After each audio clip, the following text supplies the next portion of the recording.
Good morning বন্ধুরা, আজ চলে এসেছি শীতের সকালে গরম গরম ডাল সয়াবিনের তরকারি নিয়ে। মাম্পিয়া কিচেনে সকলকে স্বাগত জানিয়ে আজকে রেসিপি শেয়ার করছি। আর যে রেসিপির জন্য আমি যা যা উপকরণ নিয়ে নিয়েছি আপনাদেরকে প্রথমেই দেখিয়ে দিলাম। আমি সয়াবিনটা সিদ্ধ করার জন্য একটা হাঁড়িতে জল বসিয়েছি। জলের মধ্যে নুন আর হলুদ দিয়ে তার মধ্যে সয়াবিনগুলো দিয়ে দেবো। সয়াবিনগুলো ওতে সিদ্ধ করে নেবো। সয়াবিনগুলো খুব ভালোভাবে সিদ্ধ হয়ে গেলে আমি আবার একটা জায়গায় ঢেলে নেবো। দেখছেন বন্ধুরা, সয়াবিনগুলো কত সুন্দর মিষ্টি রসগোল্লার মতো একদম ভেসে উঠেছে, একদম ফুলে উঠেছে। এইভাবে সিদ্ধ করবেন, আপনাদের সয়াবিনগুলো এইভাবেই ফুলে উঠবে আর টেস্টি টেস্টি লাগবে। সয়াবিনটা খুব ভালোভাবে সিদ্ধ হয়ে গেছে। আমি একটি জায়গার মধ্যে ঢেলে নিচ্ছি। ঢেলে নিয়ে এটাতে খুব ভালো করে ভেজে নেব। সয়াবিনটা ঠান্ডা করে জল ঝরিয়ে নেব। জলটাকে হাতে করে চিপে চিপে বার করে দেবো।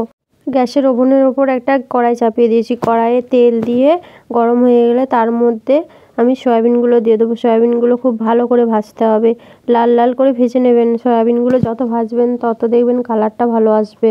সয়াবিনগুলো দেখতেই পাচ্ছেন আমি তেলের মধ্যে দিয়ে দিয়েছি। তেলের মধ্যে দিয়ে আমি এপিট ওপিট করে খুব ভালো করে নাড়িয়ে নিচ্ছি। সয়াবিনগুলো দু পিঠ খুব ভালো করে ভেজে নেবো। দু পিঠ ভাজা হয়ে গেলে আমি সেটাকে আবার তুলে রেখে দেবো। তুলে রেখে দিয়ে আমি অন্য একটা প্রেসার কুকারে ডাল আর আলুটা সিদ্ধ করতে দেবো। ডাল আর আলু দেওয়ার পরে আরও আমি কিছু কিছু মশলা দিয়ে দেবো। তার মধ্যে হচ্ছে লঙ্কা গুঁড়ো, ধনে জিরে গুঁড়ো, হলুদ গুঁড়ো, তেজপাতা আর ডাল দিয়ে একসঙ্গে প্রেসার কুকারে 2-3টে সিটি পড়তে রেখে দেবো। 2-3টে সিটি পড়লে আশা করছি খুব ভালোভাবে সিদ্ধ হয়ে যাবে। দেখছেন আমার 2-3টে সিটি পড়ে গেছে, তাই দেখলাম যে কতটা সিদ্ধ হয়েছে, খুব ভালোভাবে সিদ্ধ হয়েছে। আর অন্যদিকে যে কড়াইয়ে আমি সয়াবিনগুলো ভাজতে দিয়েছিলাম, সেই সয়াবিনগুলো খুব ভালোভাবে দু পিঠ লাল লাল করে ভাজা হয়ে গেছে। ওই ভাজার কড়াইতে আমি আরেকটু 2 চামচ মতো তেল দিয়ে দিলাম। তেল দেওয়ার পরে আমি ওই তেলেতে ফোড়নের জন্য গোটা জিরে, শুকনো লঙ্কা ব্যবহার করব, যাতে করে এই ফোড়নের স্বাদটা ভালো আসে। আর তেলের ওপরে অবশ্যই লঙ্কাটা ধুয়ে জল ঝরিয়ে দেবেন, না হলে পরে সঙ্গে সঙ্গে দিলে জলটা ছিটকে উঠে হাত পুড়িয়ে দিতে পারে। তো তার মধ্যে আমি আবার পেঁয়াজ কুচি দিয়ে দিলাম। পেঁয়াজ কুচিটাকে একটু লাল লাল করে ভেজে নেব। পেঁয়াজ কুচিটা যতক্ষণে লাল লাল করে ভাজা হচ্ছে আমি ততক্ষণে প্রেসার কুকারে যে ডালটা সিদ্ধ করতে দিয়েছিলাম সেই ডালটাকে ভালো করে ঘুটনি করে ঘুঁটে নেব, যাতে করে একটু গাঢ় গাঢ় পাড়া হয়। এই গাঢ় গাঢ়র জন্যই এই ডালটার খুব সুন্দর স্বাদ আসে। আর ততক্ষণ আমার পেঁয়াজটা ভালোভাবে লাল লাল করে ভাজা হয়ে গেছে। তার মধ্যে আমি নুন আর আদা রসুন বাটাটা দিয়ে দিলাম।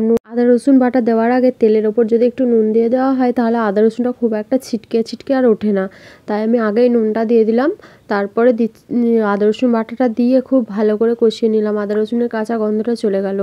তো এবার ধনে জিরে গুঁড়ো দিয়ে দিলাম। আমি এখানে হলুদ গুঁড়োটা দিইনি, কারণ হচ্ছে আমি ওই যে ডাল আর আলুটা সিদ্ধ করতে দিয়েছিলাম সেখানে হলুদ গুঁড়ো দিয়েছিলাম। আর বেশি হলুদ গুঁড়ো দিলে একটু তো হলুদের গন্ধ এসে যায়, তাই আর হলুদ গুঁড়োটা দিইনি।